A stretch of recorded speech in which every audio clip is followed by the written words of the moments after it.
மொழிவழி மாகாணம் வந்தபோது மார்வாடிகள் கூட்டமைப்பு எதிர்ப்பு தெரிவிச்சிச்சு தெரியுமா? 1956ல் மொழிவழி மாகாணம் அந்த போராட்டம் வந்தபோது இவங்க எதிர்ப்பு தெரிவிக்கிறாங்க. மார்வாடிகள் மொழிவழி மாநிலமா வேணாம், இந்தியா மொழியால் பிரியக்கூடாது. இன்னைக்கு ஆர்எஸ்எஸ் பேசுற அதே ஐடியாலஜி. ஏன்? அவங்களுக்கு சந்தை தேவை, மொழிவழி மாநிலம் தேவையில்லை. தமிழர்கள் ஒன்று சேருவதோ, தெலுங்கர்கள் ஒன்று சேருவதோ, வங்காளிகள் ஒன்று சேருவதோ அவனுக்கு அவசியம் இல்லை. அவனுக்கு எல்லாமே ஒரு மார்க்கெட், சந்தைக்கான இடமா சென்னை. அப்படிதான் இப்ப அவன் கிட்டத்தட்ட என்னாச்சு, சென்னையிலே பாருங்க, சின்ன தறிப்பேட்டை, சிந்தாதிரிப்பேட்டை வந்து சின்ன தறிப்பேட்டை, நெசவு செய்யக்கூடிய இடம். அந்த நெசவு செய்யக்கூடிய நெசவாளர்கள் இருந்த இடம் தான் சின்ன தறிப்பேட்டை. இப்ப சிந்தாதிரிப்பேட்டை முழுக்க மார்வாடி இருக்கிறாங்க. ராயபுரங்கிறது மீனவர்கள் அதிகம் இருந்த இடம்.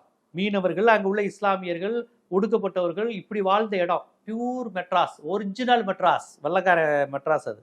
ஆனா இன்னைக்கு அது மார்வாடிகள் கையில இருக்கு.